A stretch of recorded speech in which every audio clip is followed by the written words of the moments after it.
Serangkaian kampanye Hari Stroke Sedunia, Dharma Wanita Persatuan Kabupaten Bandung menyelenggarakan seminar penanganan terkini serangan stroke pagi tadi di Puspam Badung. Seminar menghadirkan narasumber dari bagian neurologi Fakultas Kedokteran Universitas Udayana, yang juga diisi ceramah Ketua Perhimpunan Dokter Spesialis Saraf Indonesia, Perdosi Bali, Oke Adnyana.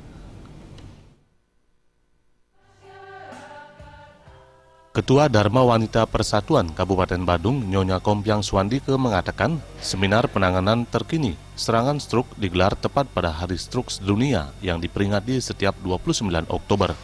Seminar ini merupakan upaya untuk memberi penyadaran kepada masyarakat, khususnya anggota Dharma Wanita Persatuan Kabupaten Badung, mengenai upaya terkini dalam menanggulangi serangan stroke.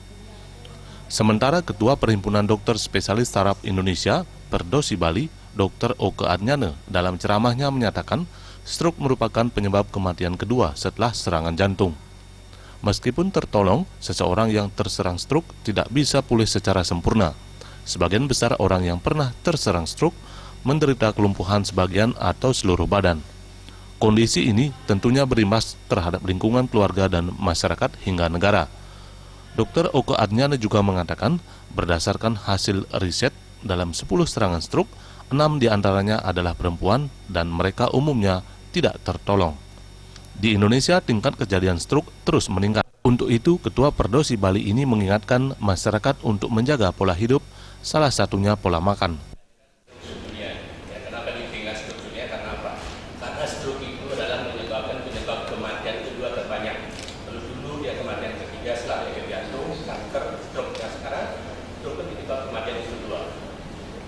Setelah penyakit jantung, tetap penyakit jantung yang pertama. Di samping itu, stroke itu menyebabkan kalau belum berhasil ditangani, kalau terlambat ditangani, menyebabkan kecacatan yang utama. Ya, ada kelumpuhan, ada bibir yang mencong, sehingga akibat-akibat itu akan banyak menimbulkan masalah bagi kita, keluarga, masyarakat maupun bagi negara.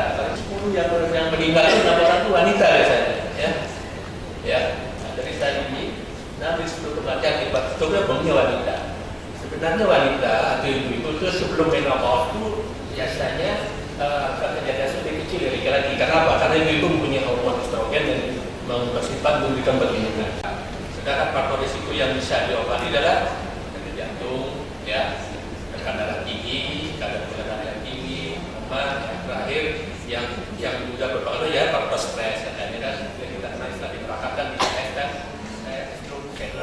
Sementara seminar serangkaian kampanye Hari Stroke Sedunia yang digelar Dharma Wanita Persatuan Kabupaten Badung menghadirkan 2 narasumber, di antaranya Kabag Neurologi Fakultas Kedokteran Universitas Udayana, Dr. Ana Agung Bagus Ngurah Nuarte, dengan Dr. IGK Budiarse sebagai moderator. Sufiatna, Bali TV.